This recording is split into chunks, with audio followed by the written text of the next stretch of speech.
To be a leader requires one thing and one thing only: followers. That's it. It has nothing to do with rank or title. It has to do with whether others are going to choose, that they volunteer, raise their hands and volunteer to go in the direction that you set. We can force people to do things, we can whip them into shape or offer them all kinds of carrots and sticks to get them to do things, but at the end of the day, a true leader is the one where others raise their hand and say, I will follow you. The question is, why should anyone follow you? Now, the human animal is like a company. If we want to get certain behaviors out of the organization, out of people, we give them certain incentives or disincentives. We are exactly the same. If you want someone to perform, if you want them to hit a goal, we set the target, we set the goal, and we offer them some sort of bonus if they get there, and we incentivize the behavior. If we threaten someone with a punishment, we disincentivize the behavior. Wait till your father comes home. You know, anyone who's a parent with gold stars or bonuses or all kinds of things, we're used to this. This is normal. The human body works exactly the same way. If you've ever had a feeling of love, trust, joy, fulfillment, status, pride, those are all chemically produced feelings. They're chemically produced incentives trying to get us, the human body's trying to get us to do certain things to get us to cooperate. Tangible matters. We can only see the things we have words for, right? And this is why the leader must provide a clear vision. Why are we doing this? Why are we in business in the first place? What is the point of growing the company that you're growing? Everybody talks about, what's your goal? Growth. What's the point of the growth? In other words, you have a company.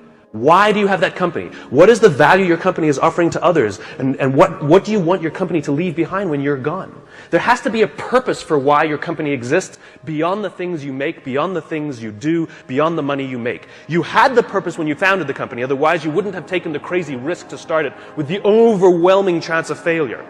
And people wouldn't have given you blood, sweat, and tears if they didn't believe in you, because you were the alpha, you had the vision, you had the strength, and they wanted your protection.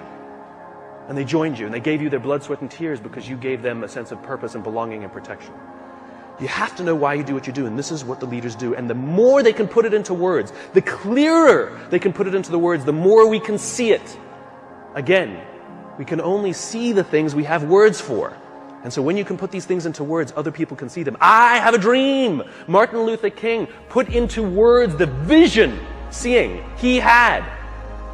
The rest of us could see it too, and now could focus all of our attention, all of our efforts on getting it done. And every metric, and this is the purpose of metrics, every metric we use it's not about the metric. Metrics are supposed to measure progress. In other words, each metric is the tree getting a little bigger. Each metric is us getting a little closer to the gazelle. We get another little shot of dopamine. Each metric shows us that we're getting closer to the vision. It's not just about the numbers at the end of the year. How did we do? We're up. Good. Towards what? Towards what? We don't know what we're getting closer to. And it makes work unfulfilling. Don't know what we're working towards. Dopamine. We don't care if we let down the goal. Like if we have a goal that we have to achieve for work and we miss the goal, do we feel bad that we let the numbers down? No. We feel bad that we let somebody we love down. We feel bad that we let down our boss, we let down our parents, we let down our coach, we let down our drill instructor. We feel bad when we let down a human being. Accountability is never to a number. Accountability is to a person. And if there is no relationship with the person who's supposed to look after us and the person we're supposed to be working for, then we don't feel accountable. And this is where leadership becomes really, really important. You see, when we give selflessly to those in our tribe, offering them protection, because that's all anybody wants at work. They want to feel safe, comfortable, protected. Think about it as a parent. You know, back in those days, there were no countries, there were no corporations, there were no companies. They didn't exist. There's only one thing that pre-existed all of those things. The family. That's all we had. Each other. Think about it. What do we say to our children? You don't get to choose your children. Some of them are funny looking. Some of them not that smart. Okay? Those are the kids you got. Sorry. You get to pick your employees, but you don't get to pick your children, and yet it doesn't matter who your kids are, whether they're the best looking or not, whether they're the smartest or not, whether they're strongest or not. You give them undying love. And you don't point out their weaknesses if you're a good parent. You point out their strengths if you're a good parent. You encourage them to do the things that they're good at. And you hold them up, and sometimes you let them fail and learn for themselves, and sometimes you discipline them, and sometimes you prop them up, and sometimes you push them, and sometimes you let them go. And more than anything else, all we want for our children is to achieve more than we could have achieved. And we will do that by providing them support, a feeling of safety, a feeling of protection. Well, guess what? It ain't no different at work. Stop saying our company is like a family. It is a family. And you are the mother and you are the father. And the minute you hire someone, you must give them undying love, and you must work tirelessly to see that they can achieve more than you could ever have imagined yourself achieving. Those are the best leaders. That's what it means to be a servant leader.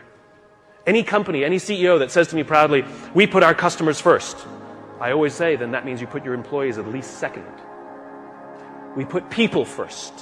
Human beings come first, not numbers. We sacrifice people to save the numbers, but we don't sacrifice the numbers to save the people. A little bit backwards. And yet when we are willing to sacrifice the numbers to save people, you watch what happens to the people.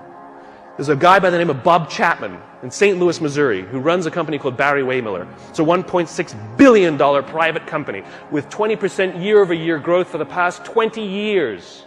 Warren Buffett has 6%. What is Bob's secret? He is obsessed about people. He doesn't even talk about what his company does.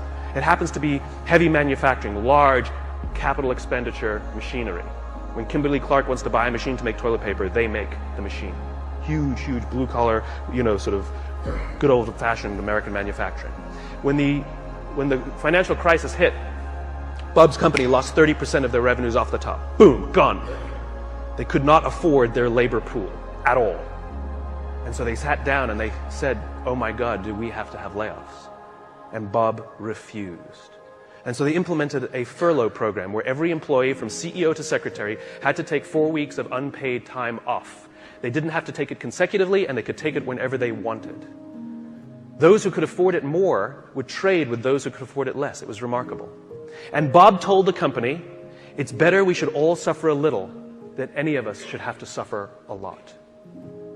As human beings, we are biologically designed to cooperate, and we want to help each other. When you give someone the responsibility, when you put them in a position of power or authority for their responsibility, they rise up. Why? Because we all want to feel that our lives have value. We all want to feel that our lives and the work that we do is valuable to the tribe. We all want to know that our company needs us. But we don't make people feel needed, and we don't make their work feel necessary because we take all the responsibility and we don't let them have it. And when people feel fulfilled, when we make them feel necessary and they feel proud because something got done, because they were a part of it, they will give more and more and more and more. People in the Marine Corps are willing to give their lives for people they barely know because they've learned to trust each other. When you show up at Paris Island or in San Diego for the first day of boot camp and you're standing there in the yellow footprints, the drill instructor will yell in your face this far away from you, and the first words they hear, the words I, me, my, are no longer in your vocabulary. They will be replaced with we, together, and us. They are taught that success does not come by yourself. It only comes in a group. There's an old African proverb, to go fast, go alone. To go far, go together. We're all talking about how quickly we're growing our companies. But how long will your company last? 80% of the Dow Index are 35 years or younger. Sure, we build fast-growing companies, but they don't last. I watched it. I went to the Crucible and watched these Marines. The Crucible is their final test before they become Marines. They're out for 56 hours. They get 3 meals, a total of 8 hours sleep the entire time. They're exhausted. They're tired. They're dirty. They're working hard. And you watch a fire squad of 4 guys making their way under barbed wire and shots fired and all of this mayhem and dirt and sand, and it's crazy. And they're dragging themselves across the dirt. And one of the guys is tired and starts falling back, but they have to achieve the mission. They've got to get to the other side. But what do? They stop, they go back, they grab his webbing, and they pull.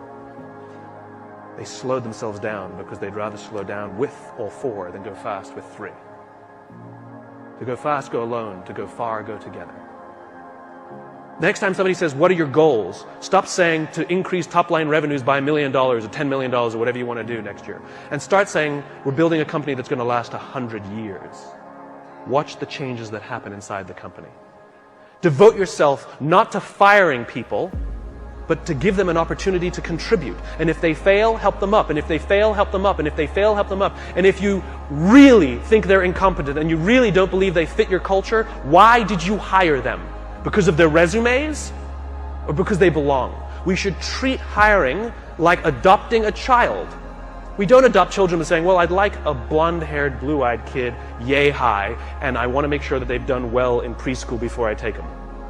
Well, that's how we hire people. I'm looking for somebody with experience in our industry, with at least 5 years, with this kind of, oh, you meet it, we'll take you. No, that's not what we do. When we adopt a child, we're going to give them the keys to our house, we're going to let them run around by themselves, maybe even give them responsibility over our other children. It's a slow decision. We want to get to know the kid. We want to spend a little time with the kid. See if they would fit in our family, if our other kids would get along with them. Hiring is exactly the same. You cannot judge the quality of a company by the good times. We cannot judge the quality of a crew when the seas are calm. We judge the quality of a crew when the seas are rough. And numbers will never come to your aid. Ever. People will. If things are going great and everything's growing and you feel that everyone's disposable, guess what? They think the same about you. It's reciprocal. It's always balanced. Time and energy. Roam the halls. Implement policies where if you have something to say somebody, not just the exchange of information, if you want to pay someone a compliment, if you want to ask somebody a question about their work, not about some fact like what time's the meeting, you do not send emails. You stand up, you walk the 35 feet, and you walk into their office and say, hey, quick question for you. That thing that you did for the client, can you just tell me a little more about it because I have a client meeting? I promise you the relationships that will form simply because people are giving time and energy. It's too quick to send an email. It's too easy. If I come over to your house for dinner, and a day later I send you this beautiful email how grateful I am for the dinner that you made for me, or if I sent you a handwritten note with the exact same words, which one makes you feel better? A handwritten note. It's not the words. It's not the intention. It's the time and energy we take. And if you think you're too busy to give time and energy to your people, then they're too busy to give time and energy to you. It is a balanced equation. I imagine a world in which the vast majority of people wake up every single morning inspired to go to work and come home every single day fulfilled by the work that they do. I believe that loving our jobs is a right, not a privilege. Why should it be just the lucky few who get to love going to work? It is an entitlement that we all have. And by saying love our jobs, it doesn't mean we have to like them every day. We love our children every day, we don't like them every day. Right? We don't have to like every day, it can be hard, but we get to love it every day. And the thing that makes us love our jobs is not the work that we're doing. It's the way we feel when we go there. We feel safe, we feel protected, we feel that someone wants us to achieve more and is giving us the opportunity to prove to themselves and to ourselves that we can. This is the world that I imagine. This is why I do these talks. Because I'm just a cog in the wheel, a cog in the machine. I'm just a small piece of the jigsaw puzzle. I come to speak to the nice people like yourselves because you're the ones who are running companies. You're the ones who are in control of the cultures that you're building. You're the ones who determine who you hire and who you don't. Are you hiring based on skills? You're hiring based on culture. I come and share these ideas with you with the hope that some of you will try some of these things, and over the course of time, you will watch your own cultures improve and the people love coming to work. Oh, and by the way, it's good for innovation, it's good for progress, and it's good for profit, aside. So I thank you very much.